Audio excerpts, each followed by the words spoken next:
வணக்கம் சொந்தங்களே. இந்த செடியை பார்த்திங்கன்னா நான் கீழடி அருங்காட்சியகத்தில் தாங்க பார்த்தேன். நல்ல வெள்ளை செம்பருத்தி போல் நல்ல ஒயிட் கலரில் நல்ல வெள்ளைன்னு பூத்து இருந்துச்சுங்க. நல்ல பால் போல் வெள்ளையாக நல்லா சூப்பராக இருந்துச்சு. பார்க்கவே அழகாக இருந்துச்சு. ஆஹா, இதோட கொஞ்சம் குச்சியை உடச்சிட்டு போய் வச்சா நம்மளுக்கு வளர்ந்து வந்துடுமோ என்னமோன்னு எப்பயும் போல் எந்த செடியை பார்த்தாலும் தான் நம்ம கை வைக்க அசர மாட்டோமே.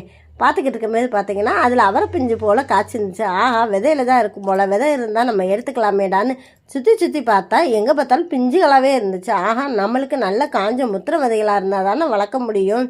பூக்கள் அழகாக இருக்கே, நம்மளுக்கு விதைகள் கிடைக்கலையேன்னு நினச்சிக்கிட்டு கொஞ்சம் தள்ளி நடந்து போய்கிட்டே இருந்தோங்க. அங்கே பார்த்திங்கன்னா இன்னொரு மரமும் இருந்துச்சு. இதே போல் இதுலையாவது நம்மளுக்கு மரம் இருக்காடா, இதோட பேர் என்னன்னு தெரியலையேன்னு நினச்சிக்கிட்டே இருந்தேங்க. உங்களுக்கு யாராவதுக்கு பேர் தெரிஞ்சிருந்தால் கமெண்ட் பாக்ஸில் போட்டுருங்க இதோட பேருன்னு. ஆனால் எனக்கு அடுத்து பேர் தெரிஞ்சிருச்சு.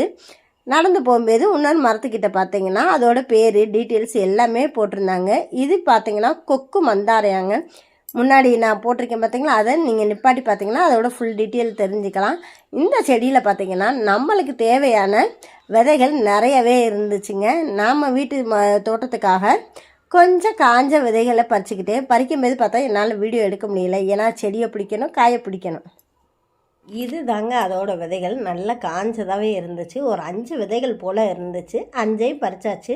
இதை நம்மளோட மாடி தோட்டத்தில் போட்டு வளருதான்னு ட்ரை பண்ணி பார்ப்போம். வளர்ந்து வந்துச்சுன்னா நம்மளுக்கு கிடைச்ச லக்கு தாங்க. இதில் இருந்து விதைகளை சேர்த்து நிறைய பேருக்கு இதையும் நம்ம ஷேர் பண்ணலாம்.